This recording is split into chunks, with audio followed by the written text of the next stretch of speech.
spoke to Roy about him. He's pleased with him. He's been playing regularly, and I'm down to go and see him play. So another one. It's better when they're playing. But if players like Shane or James come into contention, obviously it's going to affect the balance of the squad or the numbers in the squad. How do you balance the loyalty of your players and what they've done so far versus the need to win these tournaments? Well, it's always interesting how I'll be getting all these different names thrown at me that'll come in and want to play for the very first game, and continuity has been pretty much at the base of all my teams, and we've had that pretty much with the squad. And if you think about the best performance was the Denmark game, I did point out to somebody, if I'd been at a club for 10 games and we'd had the results we'd had, you'd expect us to be getting better after 10 games and doing exactly the same things, or at least trying to. So there's not going to be no, big change, that's for sure. And if the lads who've been playing are fit, they'll be first in contention. What about the under-21 game? Have you spoken to Stephen about what players he'll want, whether you obviously have first games on? Not really. The lads are doing all right. I know Adam Ida came and scored a hat-trick, but he's not played since. Aaron Connolly's not playing. Troy Parrott couldn't go out on loan because of his age, because there was a problem there. If he did, he wouldn't be recognised as a home-based player. Jason Malumbi, saw him play yesterday. Jason Knight, I've watched. Lads are doing well. O'Shea scored yesterday. They're all doing well, but don't think for 1 minute because all they're doing well in the championship, they're all going to come in and play in the game against Slovakia, because that's not the case. But they're doing great, and it's brilliant for Stephen. If that's his under-21 squad and they're all going to be playing league football, it'll be much better for it. At some point, though, you're going to have that conversation, aren't you? You're going to have to make a choice and say, I want Aaron Connolly, for example, or Troy Parrott to come with the senior squad. If I want them, yeah. I spoke to him. And I spoke to him last week. I spoke to him, just chatting about players, but that's not an issue yet. No. Okay, and the preparation, it's very short, isn't it, between the weekend where a lot of the players will be in action and. Yeah, and that goes back to the same about loads of changes. And I believe is it Brighton and Southampton are playing on? Is it their game on the Sunday? I think they do. So they won't even be until Monday, any of the players. So, if Big Duffer and Aaron and Shane are playing on the Sunday, then I think it's that game. It is, I think. They'll not be doing anything until Monday. They have to have a recovery day on Monday. Tuesday's the only day we train. We travel on Tuesday. But there's not going to be great wholesale changes to this squad and to this team. No way. So, Mick, your feeling is that it's... I'm just doing that one first. Sorry. Unless you're finished. Well, I was just going to say there, compared to this time last year, the wholesale changes that happened at the FAI, it's unrecognisable from 12 months ago. Yeah. How much have you been kept up to date on the situation? Completely up to date, yeah. I've met with Roy and Gary. I met with Quinny. Not that I needed to meet Quinny, of course, but I did, and yeah, I've been kept up to date about it. Everything seems a lot more positive moving forward, so let's hope that's the case. Do you feel, though, an even bigger pressure, if you like, financially as well as for the sake of morale of qualifying with these two games? No, I've been aware of it, Tony, ever since I took the job. So it's not just being thrust upon me now that we've got 2 games, and if we qualify, we're all going to be a lot better off financially. Everybody's going to feel a lot better. The new people coming into the jobs are going to feel better. I'm going to feel better. That's not just. I'm not just. That has just sprung into my mind. That's been there since December the 1st, 18. So I'm more than aware of what it stands for. Thank you. Pleasure. Steve. Sorry about that. Sorry, Mick, is it a case then, it sounds like what you're saying, it's horses for courses, experienced players, you feel they're the ones who can get you the result that you need?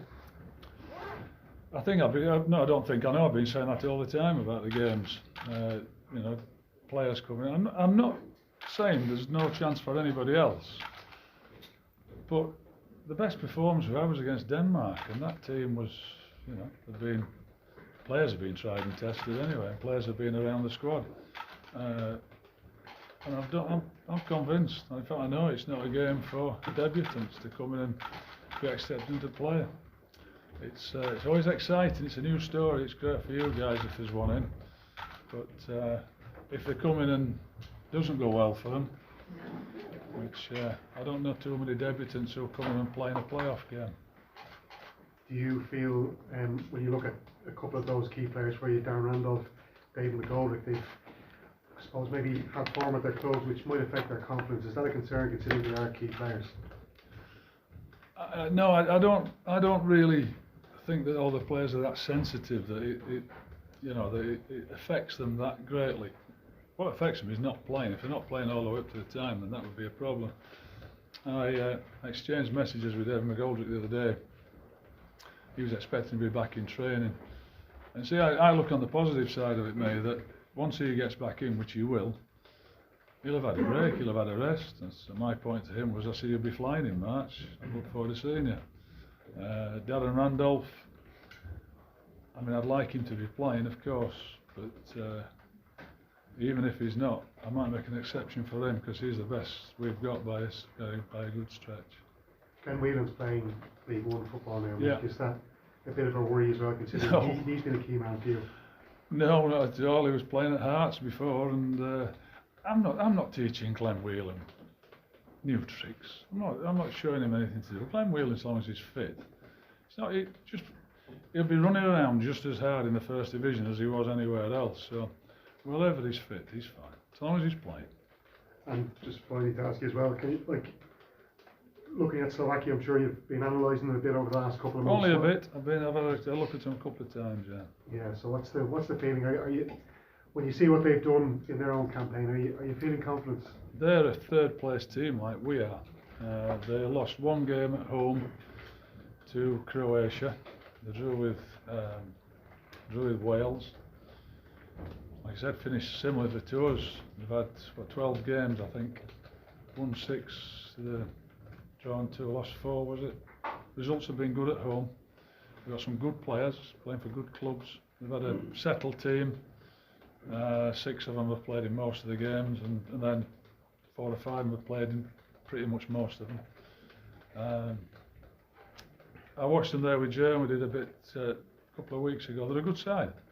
They're third place. They're as good as us. They've got some really good players. It's going to be a hard game, isn't it? Like I said, they've lost 1 at home. That was Croatia. We all know how good a team Croatia are. Does it change your approach at all? Make the fact that obviously the way the playoffs are set up this time around, there's no sort of home and away leg. It's just it's like the semi-final, final, but essentially it's one game to get there. My approach in regard as to what my just approach was in just how you're approaching this, like just the there's no going away and then having maybe a result to play for coming back home, or that it's too straight away. We've we tried can get through this. We've tried to win all the games, so I'm not going to change that. Other than that, no. In terms of picking the team and how I play and what we do will be the same. We've tried to win them all.